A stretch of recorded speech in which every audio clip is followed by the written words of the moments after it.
Your phone is ringing right now. Not a notification, not a message. Actually ringing. And something just happened in your body. Not a big thing, just a small shift, a tightening somewhere around the chest, a split second of something that is not quite dread, but is not quite nothing either. And your first thought, before you even looked at who it was not, oh good, a call. It was, why couldn't they just text? You probably picked up. Or you probably let it ring and felt a small relief when it went to voicemail. And then you texted back. Hey, sorry I missed you, everything, okay? And everything about that felt more comfortable, more manageable, more like you. And you have probably wondered at least once what exactly that says about you, because the world has opinions about people who prefer texting. They are avoidant, they are cold, they cannot handle real connection, they are hiding something, they are the generation that killed conversation. But here is what the world got completely wrong. The preference for texting over calling has almost nothing to do with avoiding connection.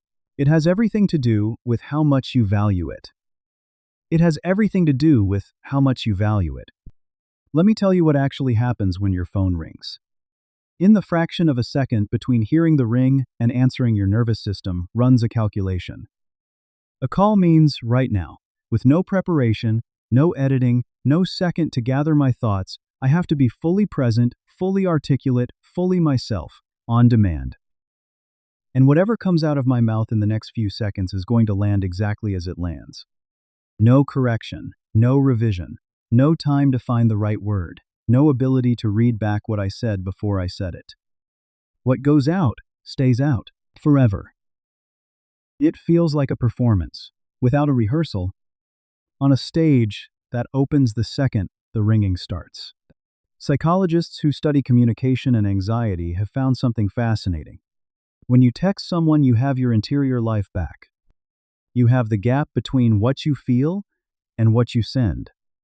You can feel the complicated thing, the layered thing, the thing that takes 3 sentences to get right, and then find the words for it before anyone else sees it. You have editorial control over your own mind. On a call, that gap closes completely. The complicated thing has to come out in real time, half-formed, imprecise. Text is not the absence of communication. For the people who prefer it, text is the only form of communication that actually lets them communicate. But there is a second layer, and this one goes deeper. Think about the last time someone called you unexpectedly. Not a scheduled call, not someone you were expecting. Just a call, out of nowhere, your name on the screen, the ringing. What did you do in that moment before you decided whether to pick up? You read it. You assessed it. Is this urgent? Is this casual? Are they okay? What is the energy of this call going to be? You gathered yourself, or you let it ring because you could not gather yourself fast enough. And here is what that tells you about yourself, not about your avoidance, not about your coldness, not about your inability to connect. It tells you that you care about how present you are when you talk to someone.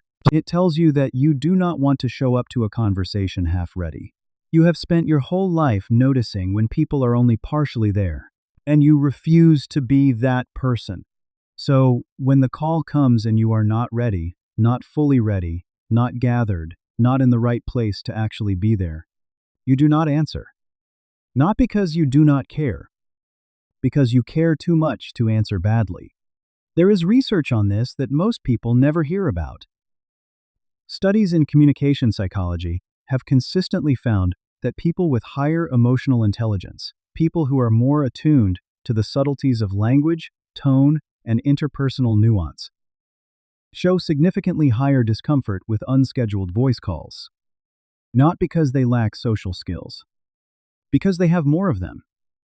They are aware of more the pause that lasted a half second too long, the word that was almost the right word but not quite, the energy behind the sentence that contradicts the sentence itself. The person who finds calls exhausting is almost never someone who finds people exhausting. They are someone for whom people matter so much that an imprecise interaction feels like a failure. Here is something I want you to think about. You have probably had a text conversation that moved you. One where something was said, typed, sent, landed that you have thought about since. where someone found exactly the right words for something you had been trying to name for a long time? Or where you found the words, and then you found it, and you sent it, and something real passed between two people? Something that would not have come out in a call, not that version of it, not with that precision, because the call would have rushed it. The call would have taken the careful thing and made it approximate. Text gave it time. Text gave it the space to become what it actually was before it went anywhere. That is not lesser communication. That is communication at its most intentional. Now let me tell you the part that nobody talks about, the part underneath the preference. For a lot of people who strongly prefer texting, and I mean the deep preference, the one where the phone ringing produces a physical response, the preference started somewhere. It did not arrive fully formed. Maybe it was a childhood where the wrong word at the wrong moment had consequences, where you learned very young that what came out of your mouth had better be right before it came out. You are not slow, you are thorough. And the telephone designed for speed, for immediacy, for the real-time exchange, was never built for people like you. There is one more thing, one more layer underneath everything else. When you text someone, you can read back what they said. You can sit with it. You can let it land properly. On a call, their words hit you, and you have approximately 1 second to process and respond before the silence becomes uncomfortable. For most people, 1 second is fine. For you, 1 second is not enough to feel what you actually feel about what was just said. You need the moment after. The moment where the words settle, where the real response rises, where you find out what you actually think about something before you have to perform a reaction to it. Text gives you that moment, every time. And that moment, the moment between receiving and responding, is not avoidance. It is not coldness. It is not the death of conversation.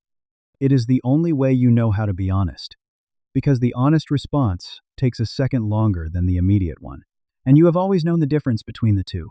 So the next time someone looks at you slightly sideways for not picking up, or says something like, "Why don't you just call? It would be faster," you can let them have that, because they are not wrong for them. They process faster out loud. They find their thoughts by speaking them. Their real time is their best time. Yours is not, and that is not a deficiency. It is a different architecture, one that produces more careful words, more considered responses, more honest communication. For the people you choose to communicate with honestly, and the people worth communicating with honestly will wait for the text.